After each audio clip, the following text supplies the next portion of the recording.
Stay is an important command for your dog to master. You can use stay in almost any situation. For example, if you and your family are at dinner and you prefer your dog not to be up in your business and trying to eat your food or get your biscuit, whatever, you can put them in a stay, and only will they move when you give them the release word. The release word that I use is free. I love this word because it's just one syllable, very easy to say. My dogs know exactly what it means, and I use it every time I put them in a stay. Some people use the actual word release for their dog to know that they're coming out of their stay. You choose a word that works best for you. Make sure that it's simple, make sure that it's easily understood, and always use that word every single time.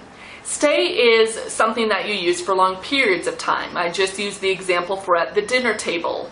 Wait is something that is a shorter period of time. So they are two different things. Wait is a 2-finger command. Stay is a full hand command.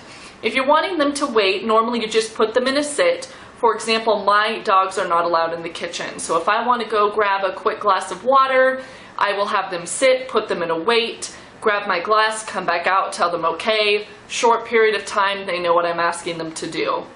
If I need to go outside to get something from my vehicle and I don't want them meandering around the house or feeling anxious, I'll put them in a down position, tell them to stay, go get what I need to, come back in, and I give them the release word, which is free. We're still working on the progress of that, but this is something that your dog will be able to do eventually. It's to where you can walk completely out of the room, come back in, and they're still in that position. And that's huge. That's something that you really want to work towards. When we're first starting with stay, though, it takes a couple different steps. First, you want to put them in a sit and stand right next to them.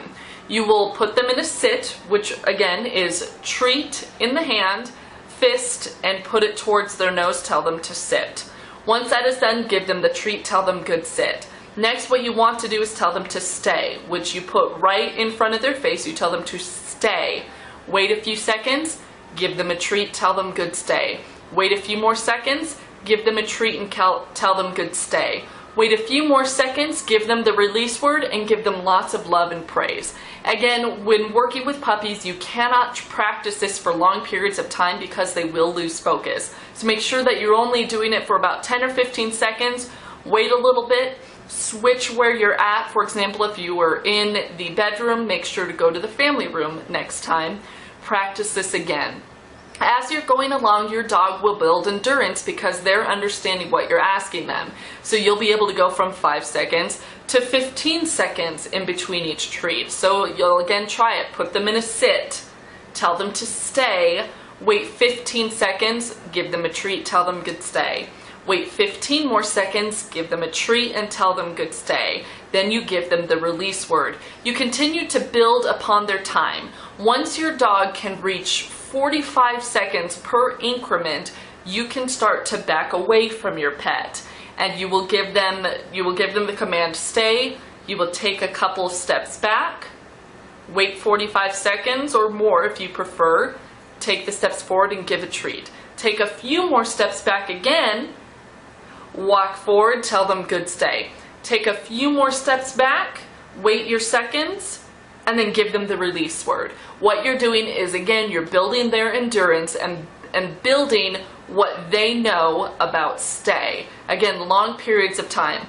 As you're continuing to go longer, you then want to put them in a down. This is important for dogs who are large. For example, my Great Dane, I will not have her sit in a stay because she is a heavy girl. I don't want that weight sitting on her joints. So I put her in a down for her comfort, and I make sure that she's on a bed. And I would do this with small dogs too. There's no point in them sitting for long periods of time. Put them in a down so they're comfortable, tell them to stay, and then you'll build up their endurance again. So it's a constant process of building up their endurance and building up their knowledge of stay and what you're asking them to do. This is very important. So make sure as you're working on this and as you're trying it, if you're having difficulties, do not hesitate to contact me. I know that me telling you how to do it can sometimes be difficult when you actually go to do those steps. So again, if you're finding difficulties, don't hesitate to contact me. The clips at the end of this shows you how to do the stay. It shows you a longer period of time. My dogs are still young, so they're still working up to very long periods of time. Again, we're still working to where I completely leave the room and they're still in a stay. They're doing great with that though, and I'm so proud of them. It takes a great deal of consistency and hard work, but it's worth it. So make sure to watch how we're doing it. My husband, although he's not in the video, he's changing positions as he moves. You can actually see Avery watching him the entire time while he's moving around and telling her to stay. This is what you want to build up to. Again, email me with any questions. If you're watching this on YouTube, you can either send me a message through there or send me an email. If you're watching this on the Dog Lovers Anonymous video, obviously email's the best way to go. Thank you so much, and we'll talk soon. Avery, stay.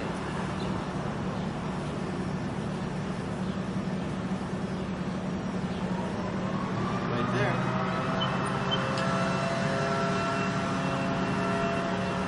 Right there.